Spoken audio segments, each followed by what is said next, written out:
to do, ran the sloop on shore near the other, and so both were lost. This done, Teach goes into the tender sloop with 40 hands, and leaves the Revenge there, then takes 17 others, and maroons them upon a small sandy island about a league from the main, where there was neither bird, beast, nor herb for their subsistence, and where they must have perished if Major Bonnet had not, 2 days after, taken them off.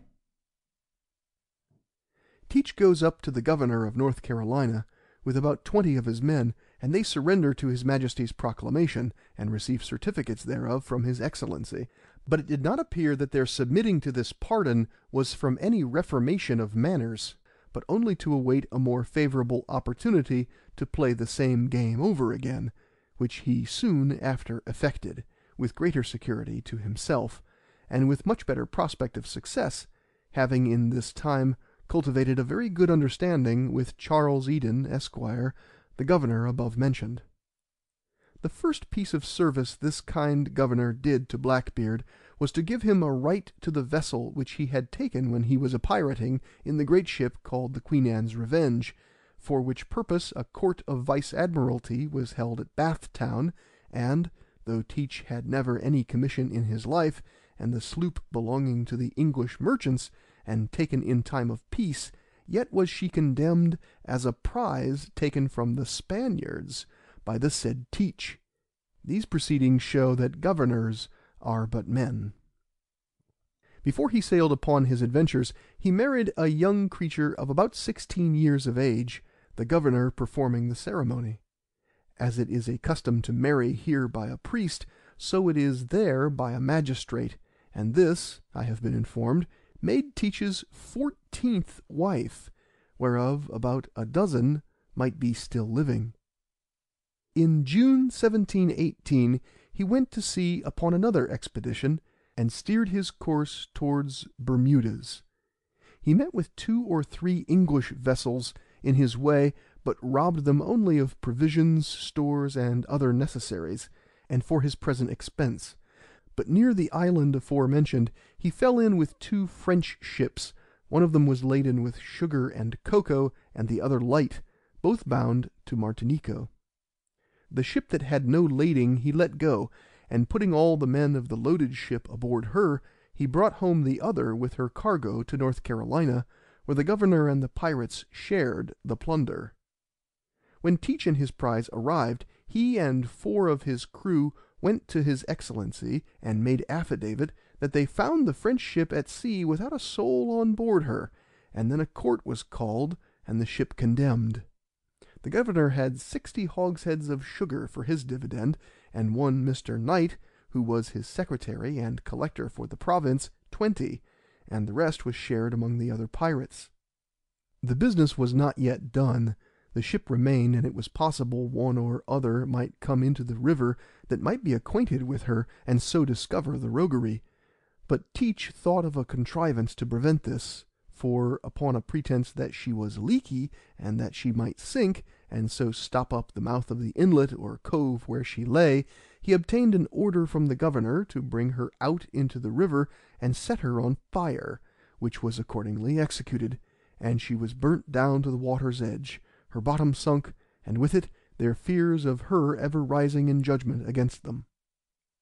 Captain Teach, alias Blackbeard, passed 3 or 4 months in the river, sometimes lying at anchor in the coves, at other times sailing from one inlet to another, trading with such sloops as he met for the plunder he had taken, and would often give them presents for stores and provisions he took from them, that is, when he happened to be in a giving humour. At other times he made bold with them, and took what he liked without saying by your leave, knowing well they dared not send him a bill for the payment. He often diverted himself with going ashore among the planters, where he revelled night and day.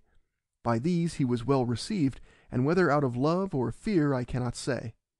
Sometimes he used them courteously enough, and made them presents of rum and sugar in recompense of what he took from them, but as for liberties, which it is said he and his companions often took with the wives and daughters of the planters, I cannot take upon me to say whether he paid them ad valorem or no. At other times he carried it in a lordly manner towards them, and would lay some of them under contribution. Nay, he often proceeded to bully the governor. Not that I can discover the least cause of quarrel between them, but it seemed only to be done to show he dared do it. The sloops trading up and down this river, being so frequently pillaged by Blackbeard, consulted with the traders and some of the best planters what course to take. They saw plainly it would be in vain to make an application to the governor of North Carolina, to whom it properly belonged to find some redress, so that if they could not be relieved from some other quarter, Blackbeard would be like to reign with impunity. Therefore, with as much secrecy as possible, they sent a deputation to Virginia, to lay the affair before the governor of that colony, and to solicit an armed force from the men of war lying there to take or destroy this pirate. This governor consulted with the captains of the two men of war, viz., the Pearl and Lime, who had lain in St. James River about 10 months. It was agreed that the governor should hire a couple of small sloops, and the men of war should man them. This was accordingly done, and the command of them was given to Mr. Robert Maynard, first lieutenant of the Pearl, an experienced officer, and a gentleman of great bravery and resolution, as will appear by his gallant behaviour in this expedition. The sloops were well manned, and furnished with ammunition and small arms, but had no guns mounted. About the time of their going out, the governor called an assembly, in which it was resolved to publish a proclamation, offering certain rewards to any person or persons who, within a year after that time, should take or destroy any pirate. The original proclamation, being in our hands, is as follows: By His Majesty's Lieutenant Governor and Commander-in-Chief of the Colony and Dominion of Virginia, a proclamation, publishing the rewards given for apprehending or killing pirates. Whereas, by an Act of Assembly, made at a session of Assembly, begun at the Capitol in Williamsburg, the 11th day of November, in the 5th year of His Majesty's reign, entitled, An Act to encourage the apprehending and destroying of pirates. It is, amongst other things, enacted, that all and every person or persons who, from and after the 14th day of November, in the year of our Lord 1718, and before the 14th day of November, which shall be in the year of our Lord 1719, shall take any pirate or pirates on the sea or land, or, in case of resistance, shall kill any such pirate or pirates between the degrees of 34 and 39 of northern latitude, and within 100 leagues of the continent of Virginia, or within the provinces of Virginia or North Carolina, upon the conviction or making due proof of the killing of all and every such pirate and pirates, before the governor and council, shall be entitled to have and receive out of the public money, in the hands of the treasurer of this colony, the several rewards following. That is to say, for Edward Teach, commonly called Captain Teach or Blackbeard, 100 pounds. For every other commander of a pirate ship, sloop, or vessel, 40 pounds. For every lieutenant, master, or quartermaster, boatswain, or carpenter, 20 pounds.